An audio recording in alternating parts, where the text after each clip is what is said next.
Hello दोस्तों। तो आइए शुरू करते हैं आज की कहानी हॉरर हाईवे के साथ। एक बार की बात है, एक लड़की थी जिसका नाम सारिका था। सारिका 15 साल की लड़की है जो छुट्टियों में अपने गांव दादा दादी के घर घूमने जाती है।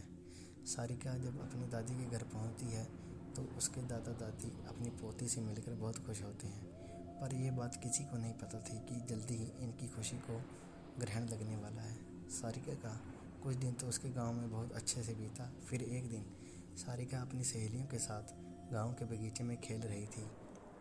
सारिका खेलते खेलते आम के पेड़ को देखती है।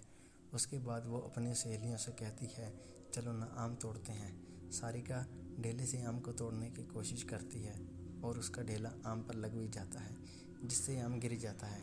पर आम गिरते हुए थोड़ी दूर मिट्टी में दबी एक पोटली के पास चला जाता है।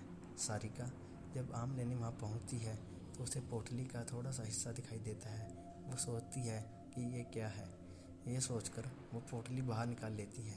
उस पोटली को खोलकर देखती है तो उसे उसमें कंगन मिलते हैं जो बहुत पुराने दिख रहे होते हैं। सारिका को पता नहीं था कि ये कंगन उसकी ज़िंदगी का सबसे भयानक हिस्सा बनने वाला है। वो कंगन उसे अपनी ओर आकर्षित कर लेता है, जिसकी वजह से वो कंगन को अपने घर लेकर चली आती है। घर आकर वो सारी बातें अपनी दादी को बताती है और वे कंगन भी दिखाती है। फिर दादी ने जो कहा वो सुनकर सारिका डर से कांपने लगती है। दादी कहती है कि वो पोटली कोई आम पोटली नहीं थी, वो एक चुड़ैल की पोटली थी। तुमने ये कंगन उस पोटली से निकालकर उस चुड़ैल को गुस्सा दिला दिया है, वो तुम्हारे पास ज़रूर आएगी। सारिका डरते हुए दादी से बोलती है, मैं समझी नहीं दादी, वो क्यों और कैसे आएगी। दादी ने बोला, ऐसी ही पोटली में भटकती हुई आत्माओं को कैद कर ज़मीन में गाड़ा जाता है और तुमने उस पोटली को ज़मीन से निकाला है और उसका कंगन भी तुम लेकर आ गई हो। तुम इस मनहूस कंगन के साथ उस चुड़ैल को भी अपने पीछे ले आई हो। ऐसी भटकती हुई गुस्सैल चुड़ैलें अपना बदला लेती हैं, वो चुड़ैल भी तुमसे अपना बदला लेने ज़रूर आएगी।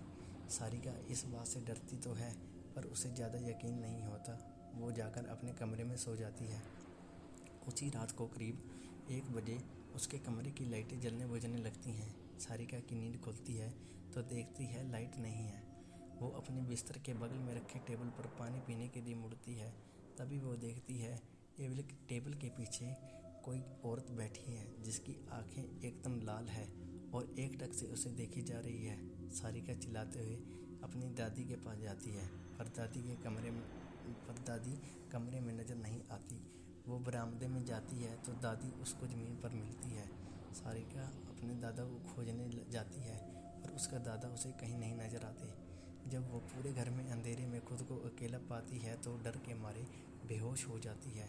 सुबह उसकी नींद खुलती है तो उसे अपने दादा दादी दिखते हैं। वो अपनी दादी को सारी कहानी बताती है।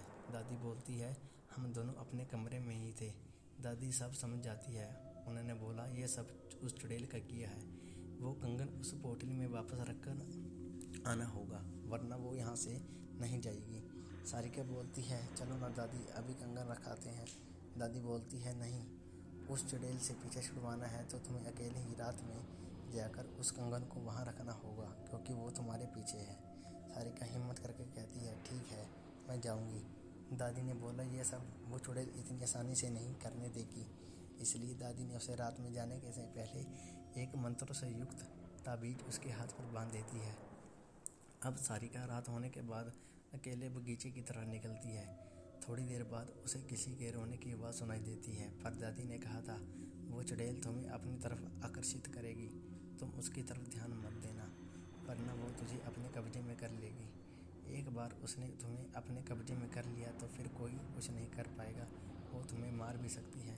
सारिका इस बात का ध्यान रखते हुए ईयरफोन लगा लेती है और गाना सुनते हुए चलने लगती है। तभी कुछ दूर जाने पर उसका मोबाइल काम करना बंद कर देता है। फिर भी वो चलती रहती है और उस पोटली के पास पहुंच जाती है। तभी उसे महसूस होता है कि कोई पीछे खड़ा है, पर दादी ने कहा था उसकी तरफ मत देखना, तो वो नहीं देखती है और डर की वजह से वो पसीने से लथपथ हो जाती है। फिर वो हिम्मत करते हुए पोटली खोलकर उसमें कंगन रखती है, ज़मीन में गाड़ देती है और आँख बंद करके बहुत तेज़ी से वहाँ से भागती है। सीधे अपने घर आकर ही रुकती है। चुड़ैल से तो पीछा छूट जाता है पर वो दिन डर जाती है। दूसरे दिन वापस शहर अपने मम्मी पापा के पास चली जाती है। सारिका की ज़िंदगी का वो खौफनाक हिस्सा जिससे वो आज भी सोचने पर डर जाती है।